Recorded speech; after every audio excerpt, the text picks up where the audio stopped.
Hello, my beautiful souls. Today, I want to talk to you about Matrix Reimprinting, which is one of the most powerful healing modalities that I've ever come across.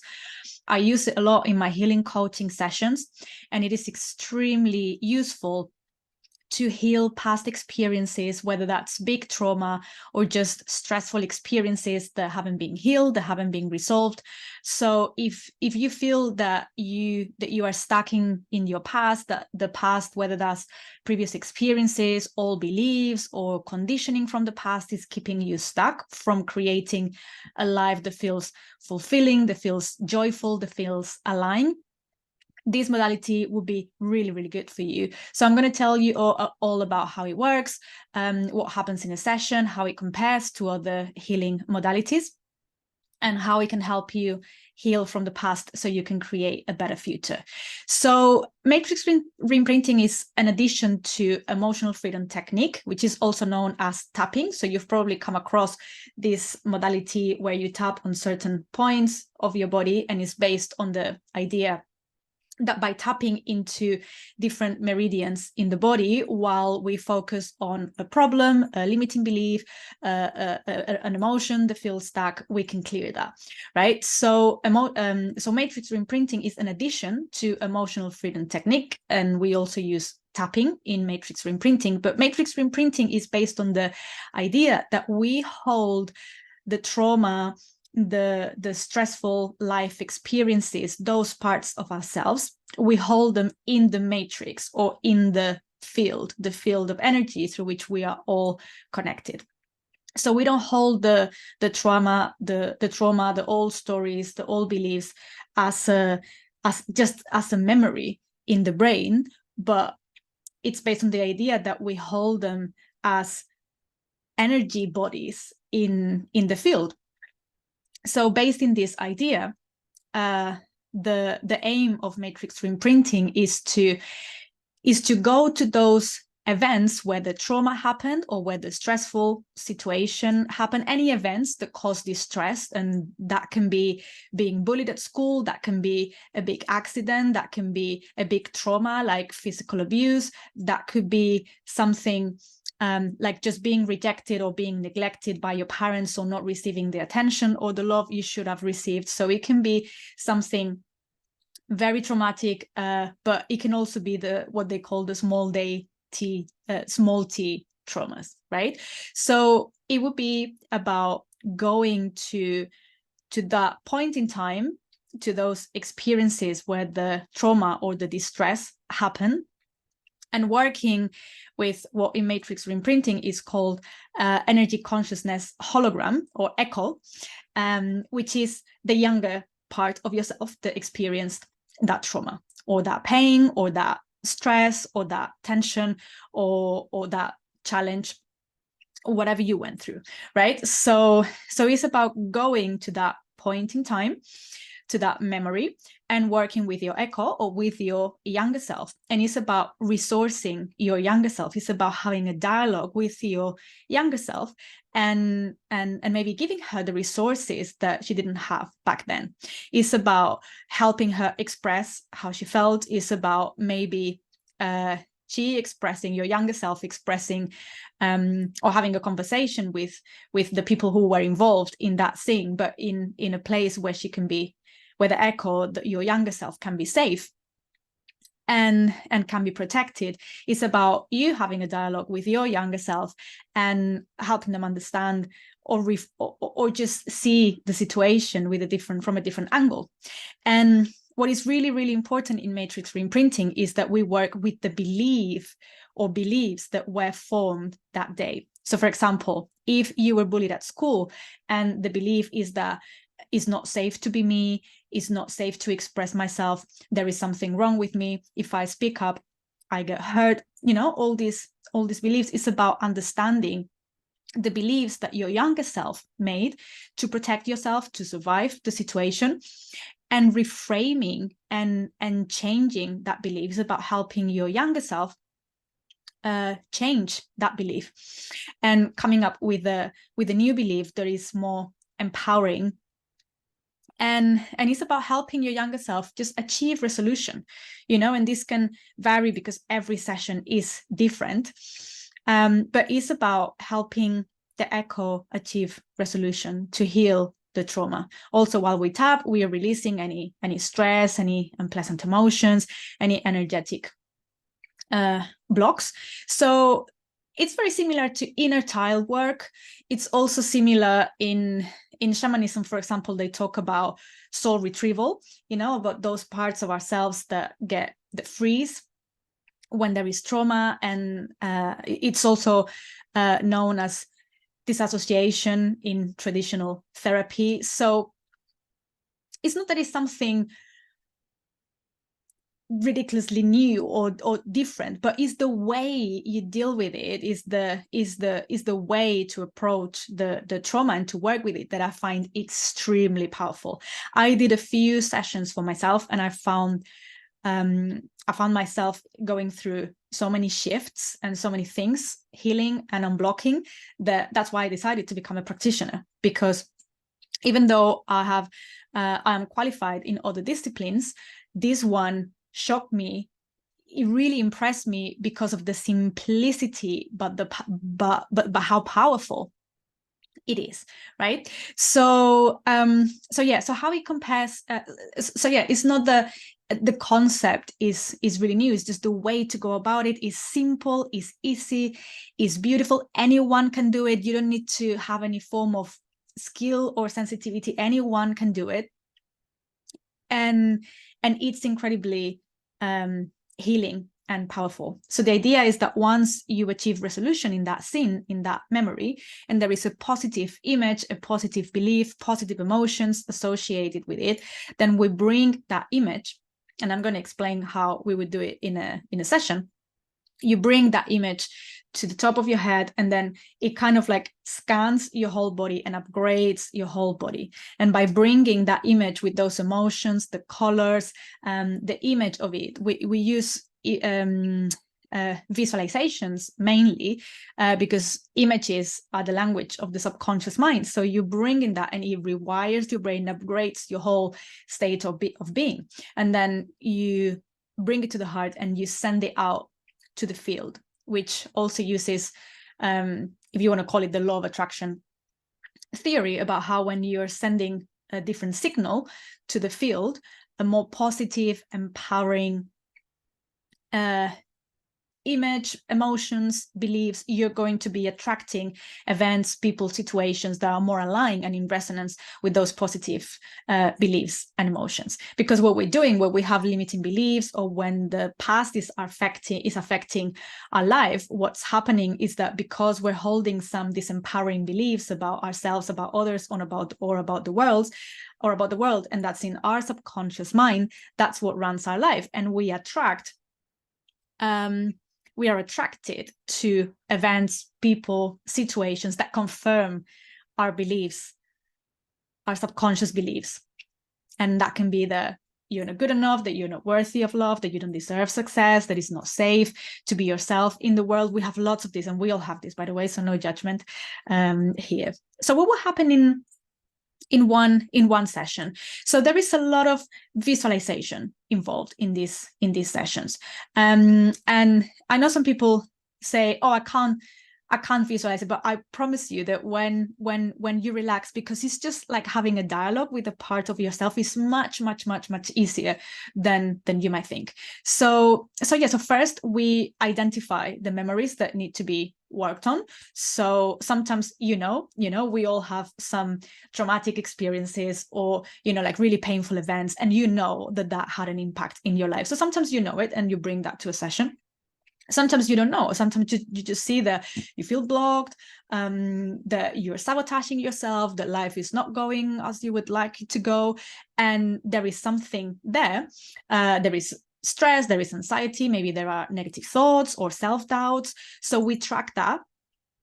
We start from there, and we track it until we get to the memories where these thoughts or beliefs were formed, and then we work with that. So when we step into that movie, it's like you're stepping into a movie, really. And what I like about it is that you are not associating, you're not narrating the story in the first person. You're just stepping into the movie. You're working with your younger self, so you don't get caught in the unpleasant emotions. It's not as painful as just talking about it in a first in a first person.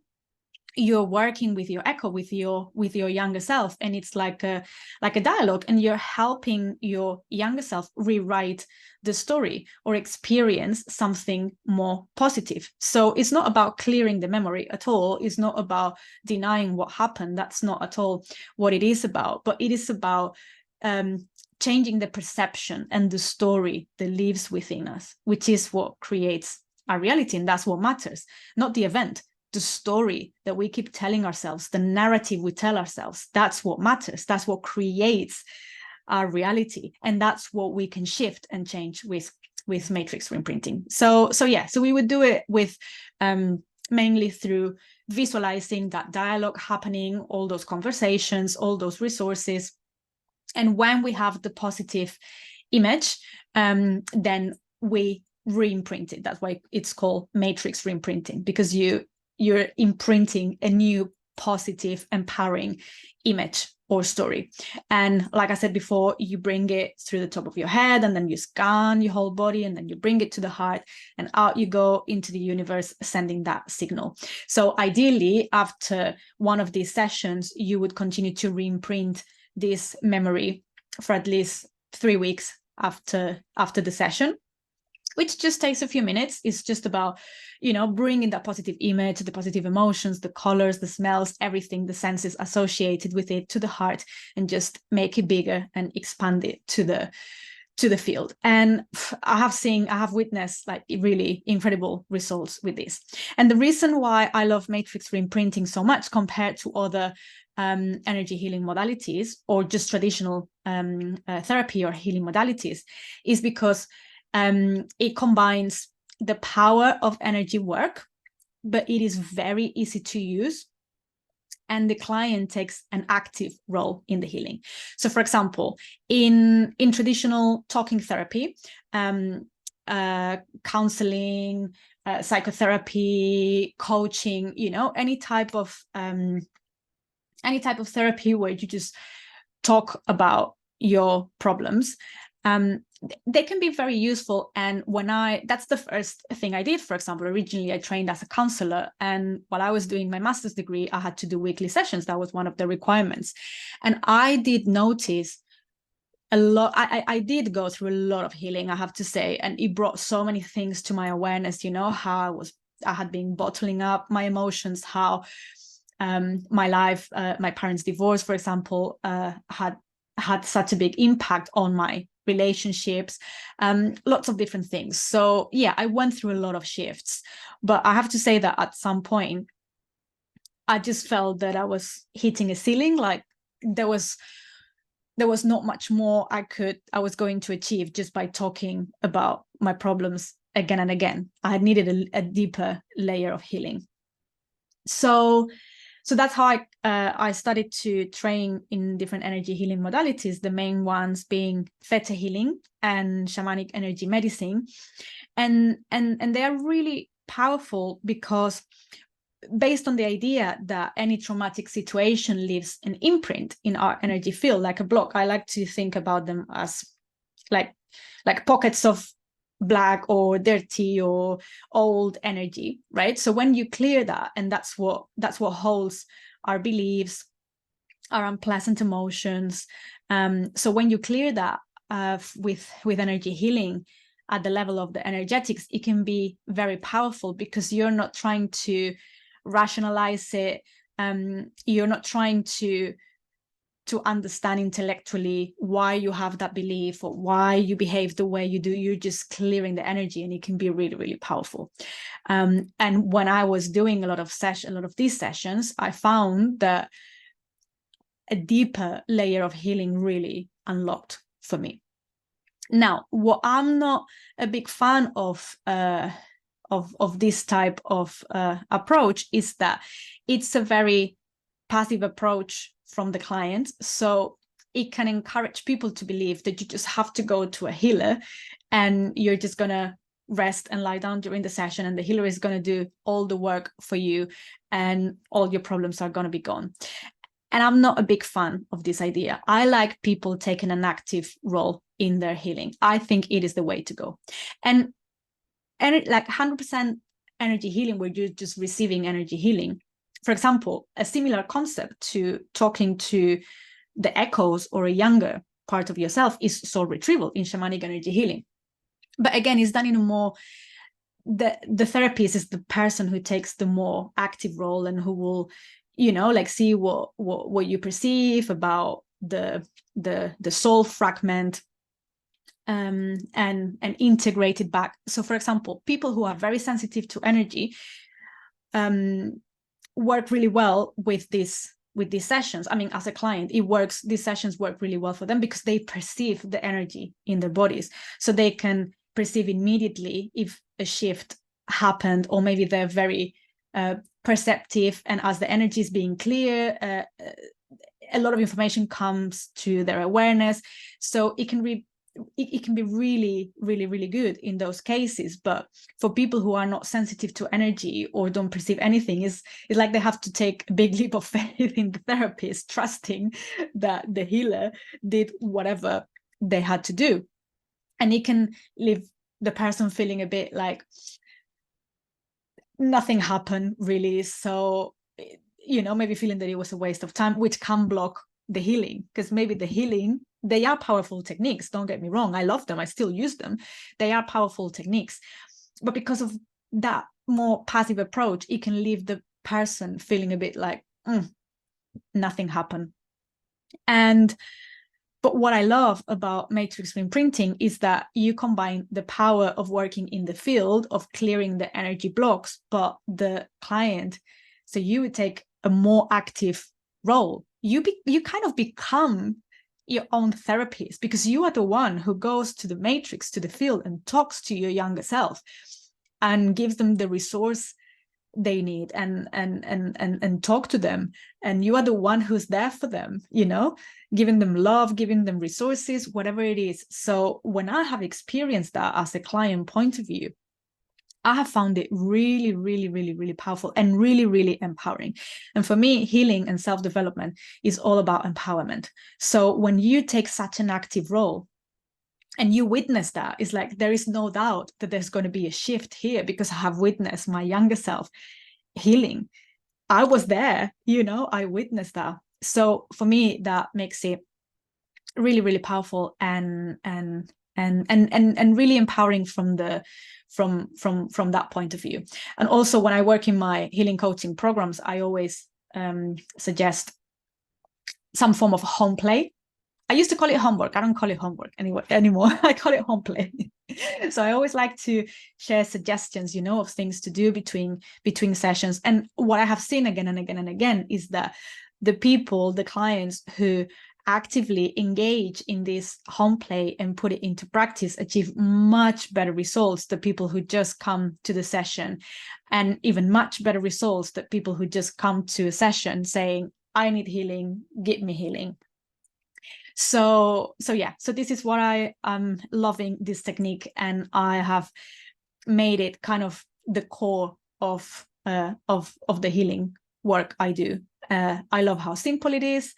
I love how anyone can do it. I love how empowering it is. I love how the client takes active role in it, and I just love the results I'm seeing. So that's what I wanted to share with you today. If you are interested in having one of these sessions, I'm going to leave a link below to my programs and the offerings I have at the moment. And you can also book a free discovery session in case you have any questions, any concerns, or just have a chat with me before we book one of these sessions. Okay, my loves, so any questions, I would love to see them in the comments. Reach out to me, and in the meantime, sending much love and light to you all. Bye bye.